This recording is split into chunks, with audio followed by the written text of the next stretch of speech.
I'm Bill Lark, founder of HR outsourcing company myHRdept in our 20th year this year. Now, every April we see changes to employment law, and this April is no different, and I'm going to go through those changes obviously in the context of England and Wales, mainly of Scotland, and Northern Ireland tends to have some quirks of its own, but some of these will apply there too. Okay. Once I've covered the employment law changes, I'm also just going to, for a second, talk about a free employment law checklist and HR compliance list that you might like to have a look at, might be useful. And we're also offering a free HR consultation as well. So I'll do that right at the end, but let's go to the main business of the day, which is the employment law changes, or most of them, that have come along this month. Minimum wage increases every year, it never goes down, of course, and this year it's gone up quite a bit. We've also seen an increase in statutory payments, the weekly cap on redundancy pay, the IR35 grace period coming to an end, and we've got some new right to work checks coming. Now these are quite complex, so I'm not really going to cover these here, otherwise this video is going to be too long.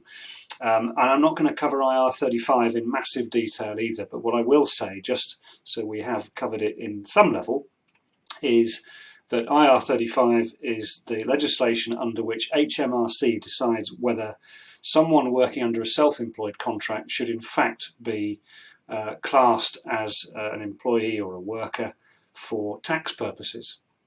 That bit of legislation has been around in the public sector for some years and was introduced into the private sector in April last year, in April 2021.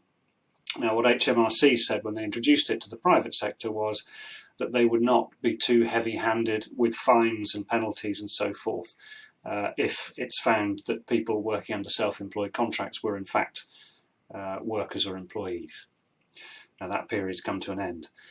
The implication obviously is on the collection of taxes, because the employer of those people will be expected to collect taxes and pay taxes at source in the future, but also on holiday pay.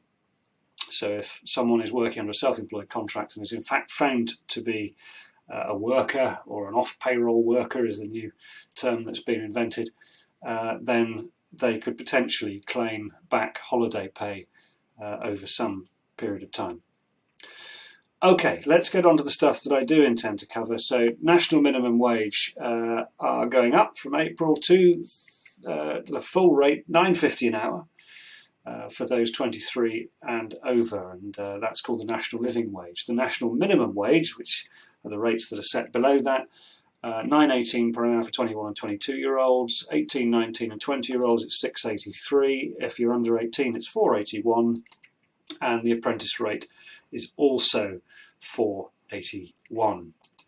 Moving on to statutory payments, there are many and varied statutory payments, but the big ones from an employment law perspective are those that cover statutory maternity pay and paternity pay, paid parental leave, shared parental leave and so on.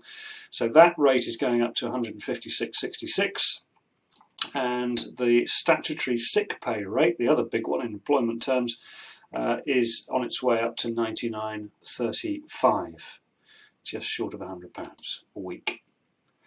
The cap on a week's pay for redundancy purposes, statutory redundancy pay, is increasing to £571 a week. Nice, simple slide, that one. Right, we've just developed and are in the process of releasing an employment law checklist that you might want to have a look at. It's absolutely free, and basically it covers all of the aspects of employment law and HR processes that we suggest that employers ought to be concerned about.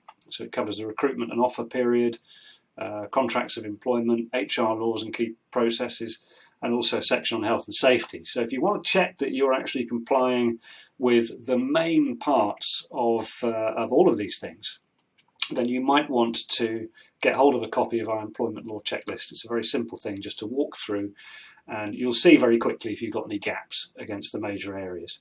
So if you want a copy of that, email me. My address is on the screen. I'll be very happy to send it to you, whether you're a client of ours or not. And what I'd also like to do is offer those who aren't clients already a free HR consultation. So a 20-minute consultation on compliance or generally an HR matter of your choice. That's available to anybody who is not already a client of my HR department. It's free, there's no obligation whatsoever, and it's with an HR person, not a salesperson. So if you're very unfortunate, you might end up having that session with me. But if you're more fortunate, then it'll be with one of our superb team. And I put a link there so that you can meet the team if you wish to. I hope that was useful, and maybe I'll see some of you on the free consultations. We'll be doing as many of those as we practically can, so we're going to try and limit that at 3 or 4 a day, because obviously we have an agenda supporting other clients too. But if you want to take us up on that, or you want a copy of the free employment law checklist, please contact us, give us a call, and we'll be very happy to send that to you.